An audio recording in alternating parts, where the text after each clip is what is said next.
Formula 1 is the pinnacle of motorsport. It is at the top step of the racing ladder, and anyone will do anything to race in it. However, is it the best motorsport to watch? Well, this time last year, I would have said yes. However, since then, my tune has been changed, and that is why I think that British touring car is better than Formula 1.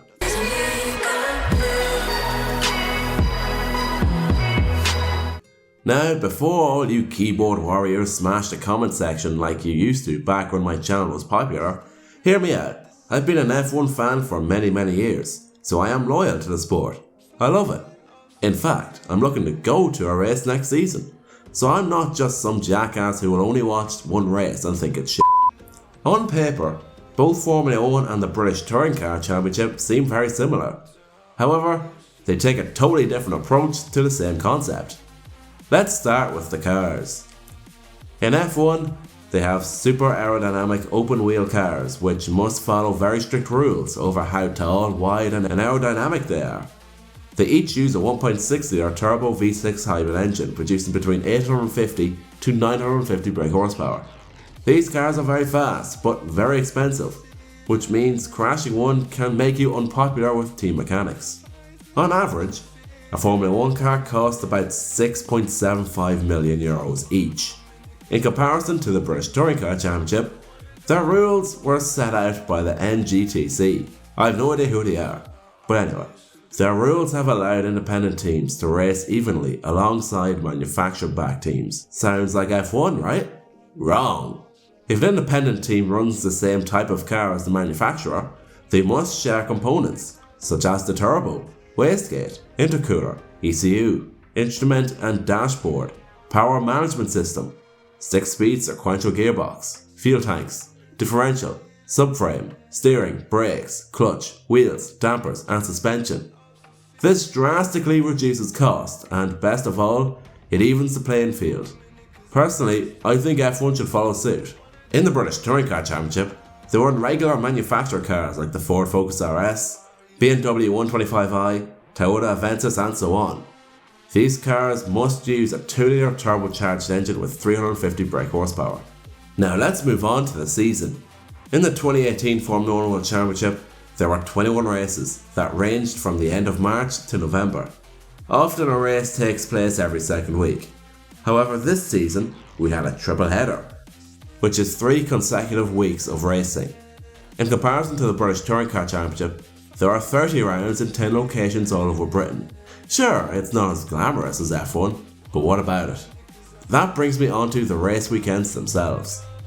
In Formula 1, there are 3 practice sessions, 2 on Friday and 1 on Saturday, followed by qualifying, and then the main event on Sunday. BTCC is very similar, as there are practice sessions and qualifying, but they all take place on Saturday. The difference is Sunday. Instead of there being one big and sometimes boring race, there are 3 races in the British Touring Car Championship, which are held throughout the day. There are about 30 minutes per race. Now, you must be thinking, if there's 3 races, why aren't there 3 qualifying sessions? Well, the qualifying result organises the grid of race 1. Race 2's grid is decided by the result of race 1, and race 3's way is a little confusing, so pay attention. The cars that finish race 2 between 6th and 12th have all their names out in a bowl. Here a raffle takes place, and whoever is picked will start on pole. To add to the madness, the top 10 cars on the grid are given an added weight ballast designed to slow down and to close up the competition. This idea, although controversial, is definitely something the FIA should consider for Formula 1. Because let's all face it, no one wants that twat Lewis Hamilton to win all the time, and it would make races way more interesting. This brings us onto the quality of races themselves. This season has been epic, to be fair. There have been some awesome races like Bahrain, Baku, Britain, and even Italy. It's never a fun race. However, no matter how many thrillers we've had, there have been some snoozers like Canada, Singapore, Spain, to name a few. The race always seems to be won by that Hamilton. God, I hate him. Or Vettel, the good guy.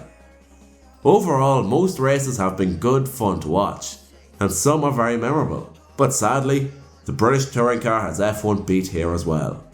With 29 cars on the grid in comparison to F1's 20, drama is a byword for the British Touring Car Championship. There are no real strategies, just pure racing, and as the cars are evenly matched, you barely know who will win.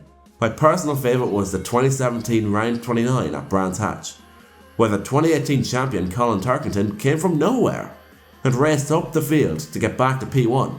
It makes Hamilton's fluky Germany win look like a walk in the park. My second point about the races is the overtakes. You complain about how F1 drivers can't pass because the cars are too aerodynamic and wide, and boo hoo hoo. Well, if you love overtaking, then the British Touring Car Championship is for you. Since the cars are smaller, tougher and not open wheel, way more overtaking opportunities are available. And sure, some are plain, but others are epic. Paint is traded, cars are being tailgated for days, there are bumps, shunts and all kinds of dope shit. I'd say if Ricciardo and Verstappen won the British Touring Car Championship, they both would have finished Baku. Also this season, there have been two contenders for the F1 World Championship. The British Touring Car Championship had 8 at one stage. As well as being much more competitive, the British Touring Car drivers are different from the F1 animals. Most drivers are in their late 30s. Sure, you can slam in the comments and say, oh, but Kimi will be 39 this month. Yes, but Jason Plato was 50 this year, so shove it. Also, most drivers get along with one another. They're often found chatting and having a laugh, while F1 drivers will slam one another on interviews and storm off if the race doesn't go their way. It's very childish, and also very unsportsmanlike. It's a bad example for a future generation. Lewis! Right, so this video was long, but anyway, in conclusion, the British Touring Car Championship is fun, fast and a very underrated motorsport. It deserves more attention, and it is the perfect substitute for before and post GP racing. Although I think it's better than Formula 1, I will still watch Formula 1, because I'm still interested in it, despite it being a bit bland at times. My solution is to watch both and enjoy yourself. And because of the timing of the 3 races in the BTCC, you'll catch at least 2 on a normal F1 weekend.